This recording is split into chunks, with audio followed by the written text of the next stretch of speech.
जय हिंद साथियों, नमस्कार, आदाब, खुशामदीद। मैं बहुआयामी दल से डॉक्टर के यमामिश लखनऊ से विपक्ष की भूमिका में बात कर रहे हैं। बोल की लब आजाद है तेरे।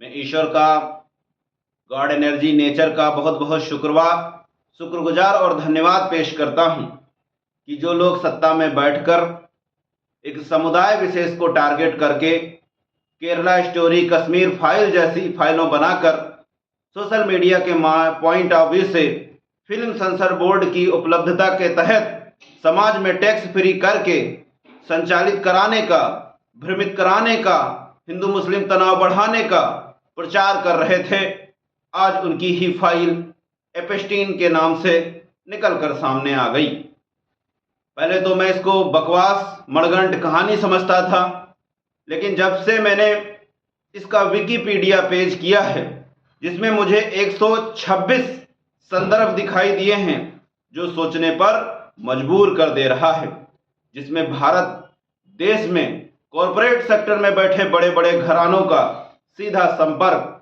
ईमेल के माध्यम से देखने को मिला है। यह 35 लाख पन्नों की पृष्ठ फाइल है, जिसको आम जनता के द्वारा पब्लिक या प्रकाशित नहीं किया गया। यूएसए की न्यायिक एजेंसी के द्वारा इसको सर्कुलेट और पब्लिश कराया गया आम जनता में, ताकि ए ग्रेड लोगों की, सत्ता पक्ष में बैठे लोगों की, जो देश को मसीहा समझ रहे हैं, कठपुतली बनाकर नचा रहे हैं, उनकी काली सच्चाई, घिनौनी हरकतें जनता के बीच में आ सके। ऐसे ही नहीं 1 रुपए की जमीन दे दी जाती है स्क्वायर फीट, ऐसे ही नहीं करोड़ों अरबों रुपए की पॉलिसी वित्त मंत्रालय की तरफ से उनके फेवर में बना दी जाती है, ऐसे ही नहीं अमेरिका ट्रेड डील पर रातों रात तुरंत का तुरंत समझौता कर दिया जाता है।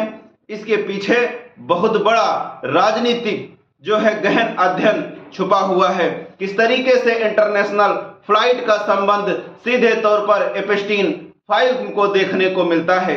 यहां से जो लोग ब्लैक लिस्टेड होके विदेशों में भाग के गए हैं, मनी को लेकर के उनका किस तरीके से संबंध जो है एपस्टीन फाइल से मिल रहा है।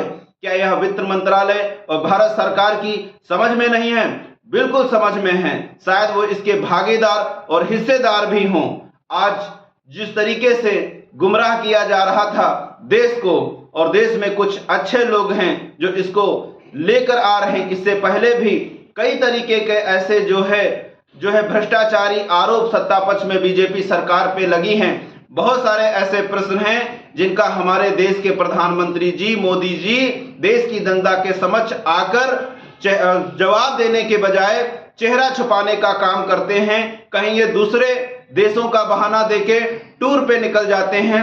मेरा एक छोटी सी समझ होने के नाते, राजनीतिक दल चलाने के नाते मैं मोदी जी से पूछना चाहता हूं, यदि आपने सार्वजनिक रूप से सबसे ज्यादा देश का दौरा किया है तो आपकी वहां की इकोनॉमी के बारे में, अर्थव्यवस्था के बारे में, इंफ्रास्ट्रक्चर्स के बारे में, युवाओं के भविष्य के बारे में, फार्मिंग के बारे में, एग्रीकल्चर के बारे में, एजुकेशन के बारे में, स्वास्थ्य तथा चिकित्सा के क्षेत्र बारे में कुछ नहीं आज तक समझने को मिला, कुछ नहीं आपको देखने को मिला जो आप इंडिया में लागू करा सके।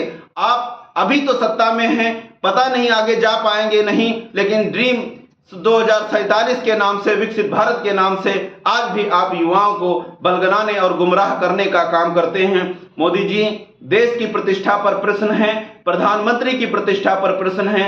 आप कॉन्फ्रेंस करें और जनता को बताएं कि किस पॉइंट ऑफ व्यू से देश का नाम एपस्टीन फाइल में आ रहा है, आखिर इसके पीछे क्या राजनीतिक कारण है और किस वजह से आपको रातों रात जो अमेरिका की तरफ से भारत पर बढ़ाए गए टैक्स था उस पर आपको समझौता करना पड़ा।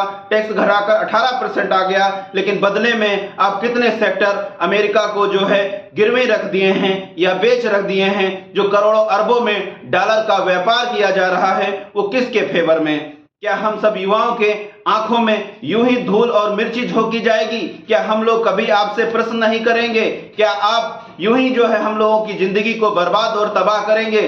निश्चित तौर पर युवा जाग रहा है, प्रश्न कर रहा है और अपना हक और अधिकार की लड़ाई लड़ रहा है। ऐसे में उन तमाम युवाओं से निवेदन है जो सोशल मीडिया को समझते हैं और जो कभी जो है मोदी के नारे लगाते थे, मोदी मोदी, आज उनसे प्रश्न पूछ रहे हैं, उनको जवाब देना चाहिए। वो निकल कर आए और जवाब दें। पैलेस्टीन फाइल एक घिनौनी ऐसी सच और साजिश है जहां पर छोटी छोटी बच्चियों की तस्करी की जा रही थी, उनके साथ सेक्सुअल जो है रिलेशन बनाए जा रहे थे, बच्चियों की जिद करने पर उनको मारकर दफना दिया जा रहा था। और भी बहुत सारे ऐसे राज हैं जो सार्वजनिक रूप से बोले नहीं जा सकते, कहे नहीं जा सकते। निवेदन करूंगा चिंतन मनन करें। जय हिंद, इंकलाब जिंदाबाद, सत्यमेव जयते।